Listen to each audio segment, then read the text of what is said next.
Remember when common sense was common? When standing up for what is right was the right thing to do? Welcome to The Right Side. Common sense conversations about Hawaii's political landscape and how it affects you, your ohana, and your community. Join us for the next hour as we cut through the political noise and look at Hawaii from the right side, where public officials and community leaders discuss the policies that affect our future, strategies that move the needle, and highlight leaders that are stepping up to make a difference. Get ready for The Right Side, a common sense conversation. All right, we are live at 808-913-6450, and I say that with all sincerity because, for the last couple of weeks we've been talking about sewer fees, and sewer has been in the news, and I know you guys will probably, want to call in and ask questions. So write this number down, 808-913-6450. All right. Well, welcome to the program. I'm Augie, and Malia's here. Welcome back. Hi, Augie. Yeah. So we're talking rubbish. We're talking sewer, right? I know. I hope Roger doesn't take offense because he's here, but I always say we're going to talk about all the yucky stuff that we need to actually talk about in the city to keep it clean. Absolutely. One of the primary responsibilities of city government is to provide essential services and safe, reliable infrastructure to residents. And that means, picking up and disposing of our city trash and sewer in the most efficient and environmentally friendly way. Our guest today is one of the city's, has the city's most important job. And, last couple of weeks, we've seen him, testify on the news. And again, sewer fees was like a big thing. In fact, we had to have a special session last night in order for because there might have been the challenges of the reorg in the city government. So, we're going to talk sewer. And you want to introduce our guest? Sure. Roger Babcock is the director of the Department of Environmental Services, which takes care of wastewater and refuge for the city. Roger joined the city with Mayor Blangiardi in January 2021. Prior to that, he was a professor of civil engineering at UH Manoa for 25 years, researching and teaching about water, wastewater, and stormwater. And I know that our friend Panos Prevodoris has spoken very highly of you, and you probably had a much more peaceful job at your last place, but we appreciate that you've taken on this big challenge. And we also have another special guest. I know, right? Right? Marcia Tegavilla, who is the chief of staff at our office. Yeah. And she is the boss. Kind of, yes. Yeah. Yeah, she is the boss. Besides you. Augie's the boss. Well, besides Augie. She looks like the boss. Yeah, she does, right? She does. She keeps us all in line, marching forward. Which is good because, this is a topic that I think everybody, again, watching, hearing, listening. So first off, can you give us an overview of, your responsibilities? The responsibilities are as a city agency and what does the agency do? Yeah, doo-doo and trash. Doo-doo and trash. I love it. See, I thank you for being so that's real. What we do. I was like, yes. So we got to take care of the sewage, but also the trash. And just so you know, it takes a lot of people. The trash, the rubbish, about 400 people to take care of that. And on the wastewater side, it's about 800 people. Wow. So it's a big operation. We're organized into 6 divisions, and so we're the ones picking up the trash every day, recycling it. Whatever we can. We're taking the rest to H-Power, making ash and energy. The ash goes to the Waimanalo Gulch landfill, and all the recyclables get recycled and go somewhere, off island generally. On the sewage side, I want to just mention on the refuse side, as it's been mentioned before, we've got the convenience centers, 7 convenience centers. We've got bulky item pickup from your home. And so we try to make it really easy for you to be able to do the right thing and properly dispose of your trash. We've got, and those are open 7 days a week, 363 days a year, 7 a.m. to 6 p.m. Only Christmas and New Year's is closed. And then there's transfer stations and the H-Power and the landfill. On the wastewater side, we've got 2,100 miles of sewer pipes in the road. We've got 71 wastewater pump stations, and we've got 9 wastewater treatment plants around the island. And so we take care of all those things. Takes a lot of people. They're 24/7. Folks are, especially in the doo-doo side, because the wastewater comes all the time. You can make wastewater anytime you want. You want to take a shower at 3 a.m., we're going to take care of it. And anything, and you get a backup. We're 24/7. Where you call us, we respond. So. Yeah, no, and I do appreciate your service, and and you're one of the few directors that when I call, you pick up, which is kind of cool. Because, we've had some incidents in our district, in the last 5 years. And I'm like, man, he's right there. He's picking up. So thank you so much for doing that. Upgrading our city's infrastructure has been an ongoing challenge, Director, for decades because of costs and labor. What kind of shape are our sewer systems in right now? Yeah. So, I would say, all infrastructure is a challenge, right? So you think about, we drove here on the road and that's visible infrastructure. We see the potholes, we drive over them, we know they're there, and we have a feeling about those things. But the infrastructure we deal with is largely hidden, right? You think about sewers, it's pipes under the ground. We don't see it. We don't know its condition. But just like all other infrastructure, it's beat up, it gets used, it's in constant use, right? So it's a constant effort to maintain, clean, upgrade, and modernize, all of our different assets. And, they're expensive. Underground assets are very expensive to access and do. You gotta dig. And pump stations have a lot of equipment. Treatment plants are just loaded with equipment. You've been to some of our treatment plants and H-Power, and these are massive industrial kind of operations. And so they require a lot of attention, just like an airport or some other industrial kind of facility. So I would say that we do our best. That is our job, to make sure these things function and stay functioning. But it's a constant thing. If you were to go to a meeting at one of our treatment plants and sit with the superintendent and his lead operators, he's got this long list of things that they've got to do that are scheduled for repair and maintenance and stuff. And it's just a constant thing. Things break. We're throwing doo-doo at it and trash, and it's just a lot of constant work. But the people love it. It's what they have a passion to do. Right. So, yeah. 808-913-6450. We're talking to Roger Babcock, Director of EMV. Marsha, look like you got a question. Do I? Yeah, of course. Well, ENV is one of my top departments in the city. I really love them because they're always talking trash and talking crap. So, whenever we have council meetings, there's always these little jokes when you have to go up there oh, here's Roger Babcock. I think I gave him a whole dialogue, I think. It's great. But in our community, we have Honolulu, which is the sewage plant over on the Eva side. And Councilmember Toba had actually gone to one of the events there. Several events. Yeah. But there was a recent upgrade there. So can you tell the public a little bit more about what happened over there? Yeah, I'm happy to do that. So it's a great place to visit. As you know, Augie, we have some brand new facilities there that are really nice. So we upgraded our secondary part of the treatment plant. That project is finished, went online about almost exactly a year ago.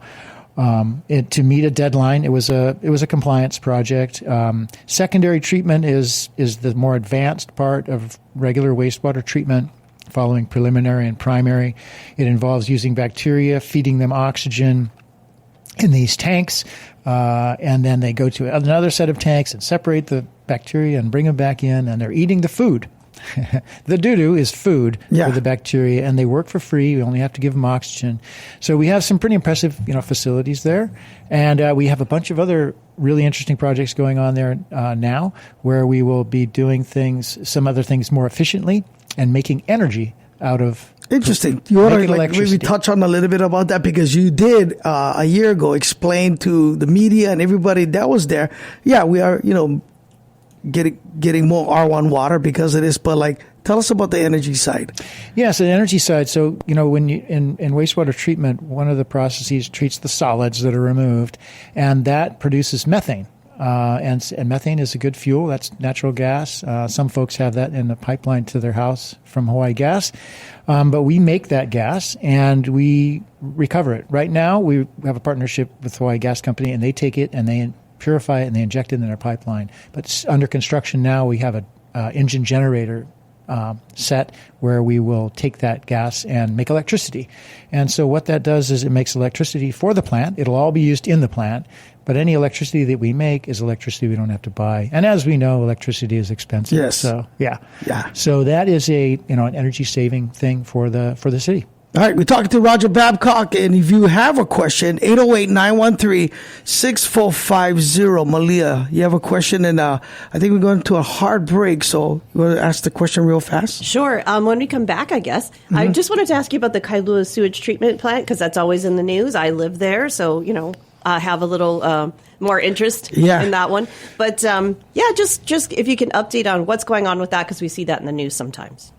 Yeah, so real quickly, so in Kailua, we do have a new disinfection process going in that is designed specifically to treat for the bacteria that are discharged into the ocean.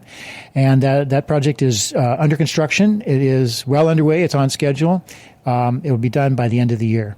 That's so good news. That'll People be really will good. be happy about that. Yeah, people in Kailua right now cheering. So we're on it. But the other thing I wanted to mention is that we do, we created a page 6 months or more ago on our website, which shows our beach monitoring data essentially in real time. We monitor 3 times a week right at the beach, 7 locations, and it shows you all the data. You get historical data, you get the current data, and it shows you the number, the actual data number, and that's in comparison to the water quality standards. And what you'll see is that it's meeting the water quality standards. That's awesome. Even if we have an exceedance coming out of the treatment plant. So you can look back and see that.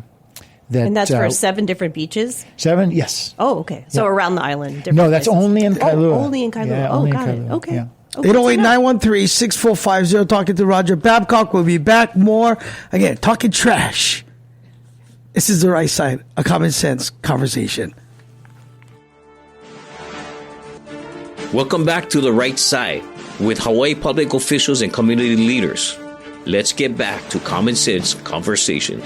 808-913-6450 is the number to call, and we are live. So, I know a lot of times the shows at this hour are pre-recorded, but we are live. So if you have a question about your sewer fees and anything, when we talking trash, 808-913-6450.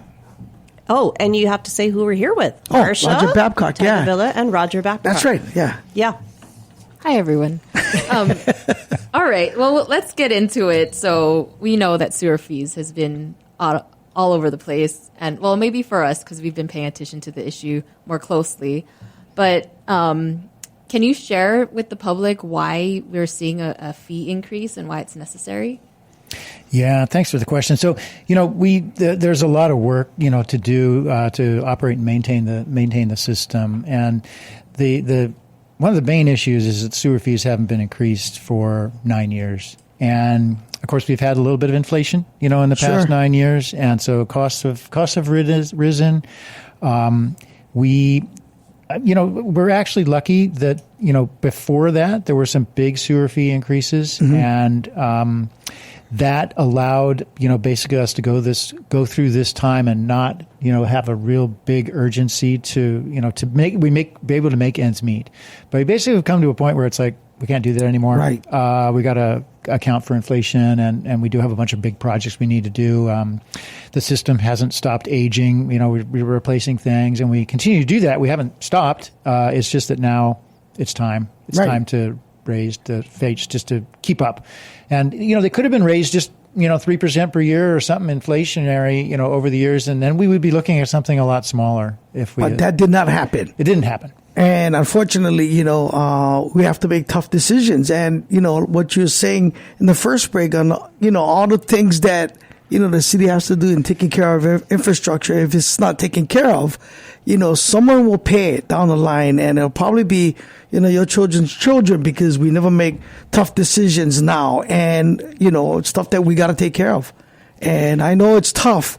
That's why I said this probably was the biggest and toughest decision I had to make. But I know, I didn't come into office, to kick the can down the road. We have to take care of the challenges that we're facing, and everyone uses the bathroom. Everyone uses water, and every time a sewage breaks, we get all concerned, we get all upset, and I would rather see that taken care of because it's important. If we continue to develop the way we develop, we're gonna need better upgraded systems, and it's exactly what you're talking about. So instead of kicking a can down the road, we had to do what's hard and do what's right. So let's talk about those increases. Okay. Let's talk about it. Yeah. So we did get approved for a rate package increase, which is over the next 6 years. We had originally proposed something, longer than that to try to take it off the table for as long as possible. Sure. But 6 years is good. Very, what was passed meets our needs for this time period, and that's great, and it allows us to just do our work and get the stuff done. But basically, there's a 6% increase first, and then a 7.5%. That's going to be on January 1st of this coming year.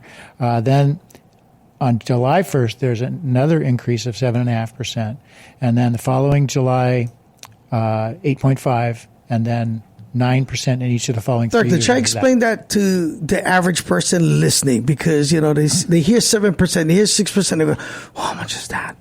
So explain if I had a $100 bill right now for sewage. Yeah, exactly. So those numbers, those percentages are the overall revenue for the entire, all the ratepayers. Right. Single family, multifamily, businesses, hotels, everybody add all it together. That's how you get that number. So for not too many people, is that what their exact bill is going to change. That's the average of everybody put together. And it really depends on how much water you use. So what we do is we give some numbers, for example, for what we call the median household user. Median means 50% less and 50% use more. So that's the middle customer. That customer uses 6,000 gallons a month of drinking water. They get a credit for 20% for irrigation. So that means that they're not charged for the 6,000. They're charged for 80% of that. Their bill today would be $99.77. So call it $100. On January 1st, if they use the same amount of water, their bill is going to go up to $101.71. So $1.50 or about $2 a month. And then it's going to go up again another $4 at that next increment. So $4 more, so it'd be $105. Again, they're paying $99.77 today. The next increase, it goes up $8 to $113, and that's per month, right? So then it'd be like that for a year, and then the year goes by and it goes up about $10.50. So the increases get a little bit bigger because the percentages got a little bit bigger. In the end, after when we're out in 2031. So I don't know if we're still working then, Augie, or what we're doing, but it'll be that same customer is paying $160 a month, and that is quite a bit more, and we recognize that, and and that's going to be a challenge for some people, and as you know, we've proposed something to try and address that. Sure, right. I mean, we're going to try our best in the council to find alternative ways, and I know you guys are working hard in possibly talking with the EPA, possible extension. I don't know. But I know we can always go back and fix what we already set ourselves to doing. But tell us about the assistance program, because a lot of people can get this assistance program. Exactly. Well, so the idea is we want to try and address affordability head on, right? And affordability is obviously a real thing, and we all know that. Yes, we're lucky we live Hawaii, but it's expensive. Yes. Right? And so, what we wanted to do was to create a program, and we've called it CARES, Customer Assistance Program, which would allow folks to qualify for a reduction in their monthly bill, and it would be a credit. So you'd see it on your bill, and it would say minus $20. Right. And so that's the proposal. That we don't know exactly really what the number will be. We kind of have to figure out how many people are going to qualify and make sure we try to get as many people into the program as need. So what we were proposing was 80% of AMI, area median income, household income less than 80% of AMI is proposed what would qualify. And then we are going to have a nonprofit. We're issuing a contract for them to help us run this program. They would do do outreach and help people sign up and Right. qualify to be able to get this credit. So anyway, the gist of it is probably $20 a month reduction in your bill. So some people immediately, if you qualified, and on January 1, your bill goes up to $101, but it's minus 20, now it's $81. And that's less than they're paying today. So we've never had this before. And I do think it is I think it's really important. Yeah. And it's these kind of programs, we know that it is a challenge to get people into the program. So remember, there was a rental and utility relief program, RURP, during COVID. And so we plan to use it's the same approach. It's actually the same numbers, 80% of AMI. So we kind of know who the customers are. And so we think it's not going to be too hard, to get this going. Yeah, and that's the reason why I went along with the reservation in that night, because I saw okay, look, we got to take infrastructure, but we also have a program where, the most challenged in our community, if you're paying attention, you can get the help you need. In fact, you might end up paying less than what you're paying now, which is, one, will help you, and then two, we're going to meet the needs of what we need to accomplish, right? According to this decree, and making sure that, we are up to, standard in everything that we do. Mali, you have a question? No, I mean, I was just wondering if before we wrap this part of it up, I wanted to ask him some questions about cesspools. Okay. But no, we can. We got about 3 minutes. Okay. Yeah. Because in our district, Augie, we have quite a few cesspools. About 900, over 900, I think. In Eva Yeah. and Waipahu, right? Yeah. Especially Eva, right? So I know that's a big concern at least for our district, and I certainly know in Kailua, there's places where there's still cesspools and all that. And I guess, so why do we even need to get rid of cesspools, and how do they impact the environment, that kind of thing? Yeah, so cesspools are sort of a primitive form of wastewater disposal. And so they've been around a long time, but basically it's just a hole in the ground, kind of like a privy. You put your wastewater in there, and it infiltrates into the soil without any treatment. So solid material is going to be retained. You have to kind of pump it out, at some interval to make it work. So the EPA banned cesspools, large cesspools for multifamily units a long time ago, and most of those have been closed. Every once in a while you read in the paper about somebody getting a fine for a cesspool they didn't know about, like a park or a business of some sort. But anyway, the state government passed a ban on cesspools. I believe it's called Act 126, and I don't remember the year right now, but I do remember the termination date. And so all single-family residents, all cesspools need to be eliminated by 2050. And connected to our sewer lines, correct? Right. So they can either be connected or they can have their own on-site system, but they have to upgrade from a cesspool to something that provides greater treatment. For example, a septic tank and leach field or aerobic treatment unit. So those are kind of the options that individuals have. And just so you know, we're not going to be bringing sewers to everyone on the island because many of them are too far away from any existing treatment facilities. But in Eva Beach, it's very close. So it's actually a pretty easy project. To about 900 and so and change number of houses. So we're going to bring sewers there, bring sewers into the street. We connect people up. They close their cesspool. But basically, it's because of the environment. So if you put the raw sewage right into the environment, it will impact the groundwater. Sometimes that's drinking water or the nearshore water. That's our beaches. And some places, like in Kailua, there's actually a really direct connection that they know about and they've documented.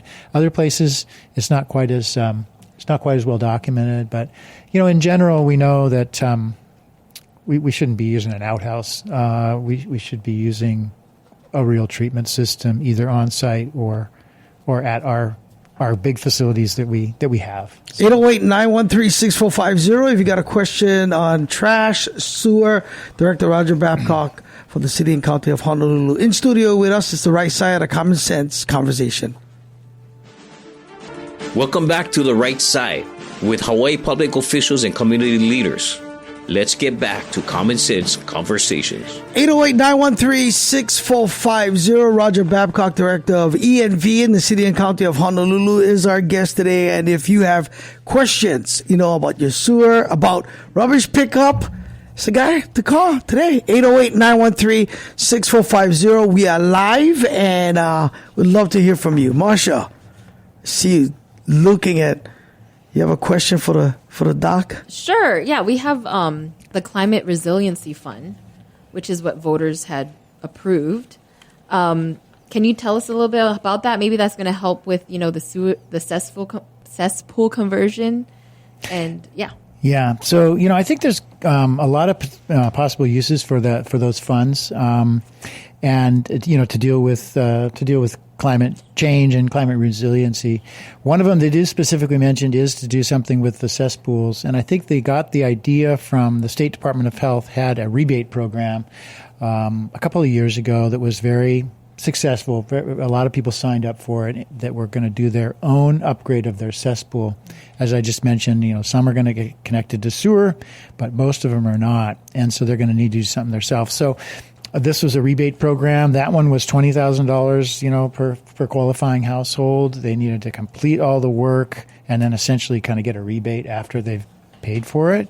So that is one idea about something that could happen. I think dollar amounts, nothing's been decided yet, or even how much would be funded in that area. But that's a stay tuned kind of thing. It could be a really good program for people who want to go ahead and get it done early, I guess. Yeah.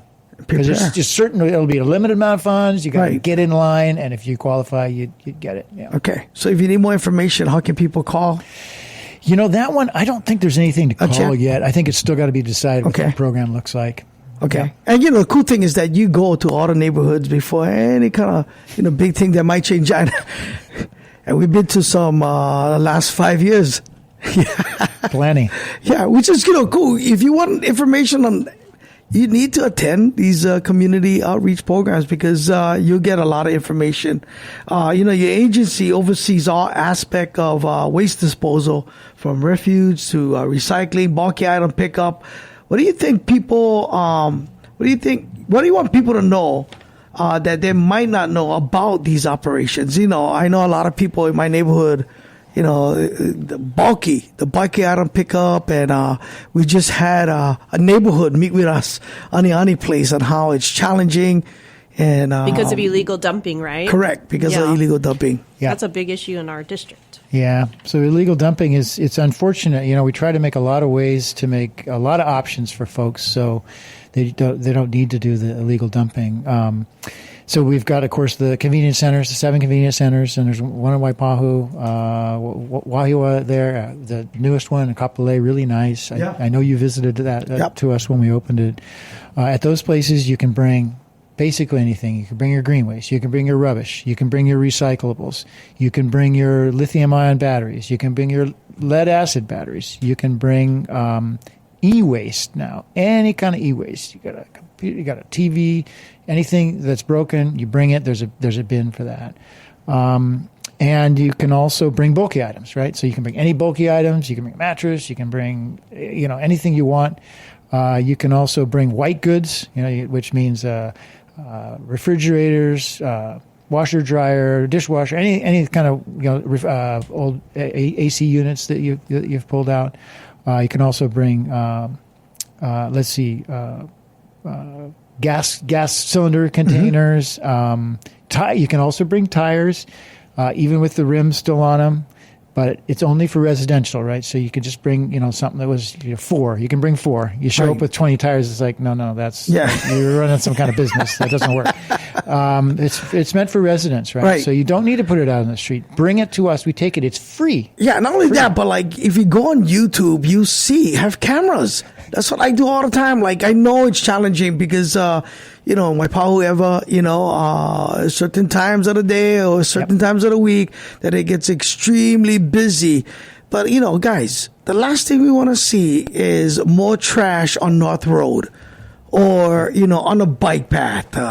All because, you're not taking advantage of the convenience center. It's called that for a reason. Yeah. They're awesome. And like you were saying, you can go online and look and see if there's a line. Mm-hmm. So you don't even have to wait. You can just go when there's no line. Honolulu.gov/ENV. Will we ever see a day that we don't have to worry about landfill? Yes, I know. Theoretically, yes, it's possible. So we will be proposing some ideas on that. The challenges of having the needs for a landfill on an island of 1 million people are somewhat obvious, right? The challenge is to recycle as much as you can and have as little residuals, and maybe have those residuals be recyclable. So we're working on that. We've got an ash recycling project I know I've talked to you about before. We can talk more if you want, but the only other option really is to ship waste, off island. And but the biggest challenge really has been exemplified by what we've just seen in Lahaina, right? Yeah. So you have a big fire. It generates 400,000 cubic yards of waste. They had a landfill to take it to, a temporary one, and now they're moving it to their main landfill. If we have a hurricane, and we just did the Makani Palihi, hurricane drill, the statewide thing, we generate 4 million, cubic yards of waste. And that's like 5 years of our entire waste stream all at once. And so what do we do with that? Yeah. So even if we had some solution where we were shipping waste, that would be just such an additional thing that we just wouldn't be able to handle it. So we might be able to get to a situation where we just have sort of an emergency landfill. We only use it when we're not using it routinely. Right. So we just use it during an emergency. No, it's super important that we all understand how to, recycle correctly and, getting information. I mean, we get sorted trash. You can actually learn, the importance of separating your trash, or even like really thinking about what the director just said. What if there is an emergency? What's next? We did have a really excellent tour with our office. We went to, Marcia, it was like 4 parts or something. Yeah, that's to tour to trash. Tour to trash. So that's one of the best things about EMV too. Is you get to learn where your recycling goes. You get to go to H Power, and you get to see the landfill. And our landfill doesn't look like any other landfill. And I think that's what the public should come see, because it's just, you go up there, you get a great view, one, because it's actually a great view. And then it's all dirt, and, you don't think of all the trash and the birds and all of that. It doesn't smell bad. It doesn't smell bad. It's actually very eye-opening to go on tour to trash. And that's one of the things I wanted our office to do, because it is very insightful into how our city handles our trash very well, in my opinion. So, I mean, even the discussion of, is it really a landfill? Am I looking at a landfill when I go to Waimanalo Gulch? And so I think that's the discussion, is as we educate the public about what we do with our trash, what are the solutions then we're looking for? And I think Director Babcock's, opening this discussion of what are the disposable things, or the things that we're trying to get rid of, and where are we putting them, and having a site that fits that need.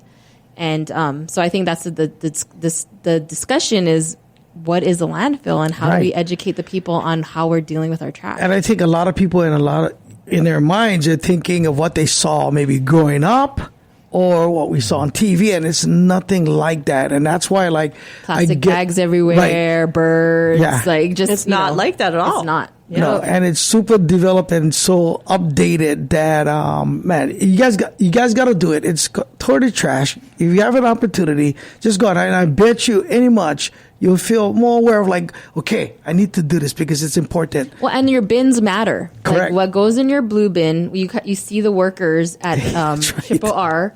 They're sorting, recycling. Yeah, they're sorting things for you. So if you put in the wrong bin, there's someone manually taking out things, and we have to pay that person because you didn't do your part to make sure that you took out the things that aren't recyclable, and they're going to have to have it be put into the gray bin anyways to get burned at H Power. Correct. But H Power has done such a great job of reducing everything, and you can go see, and that is a major trash mountain. That's right. So you'll see the big cloud. That one smells. So be prepared. And it's hot. Yeah. So you have to, when we went there, Malia had to, she had a lavender incident. Oh, no, I accidentally put too much peppermint in my mask because Michael gave it to me. And then the whole time during my tour, I was just crying tears. Yeah, we're trying to mask the smell of H Power because it does have some smelly parts. But once it goes from H Power smells worse than the landfill, which is surprising. And that's Hawaii's trash for you. The thing is, my dad was a rubbish man, so I'm good. Yeah, immune. I'm immune. Oh, you don't smell anything. It smells good to you.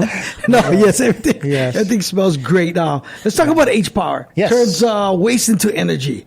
Can you explain how that works and how much energy the plant provides for Oahu homes? Yeah, thanks, Augie. I don't want to acknowledge, thank you for, what you've done for, helping us over the years with H Power. You've done spots for us that we show that every visitor to H Power gets to see a video of you walking around the place, and it's very good. It's very effective. And to just to sort of humanize the place and stuff. It's impressive technology, right? It's a massive facility with bringing in over 2,000 tons per day of trash. 200 trucks a day are coming, bringing stuff there. 100, I think it's about 80 of the tractor trailers and 100 of the regular trash trucks. And so as you mentioned, it goes into a pit. It gets fed into some big burners.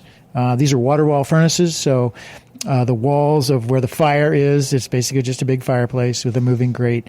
There's water running through those pipes, tungsten steel pipes. It's making high-pressure steam that goes through and is fed into the turbine, giant airplane engine, essentially, with a electric generator on the end, and there's two of those. And they are turning very, very fast, and they make electricity.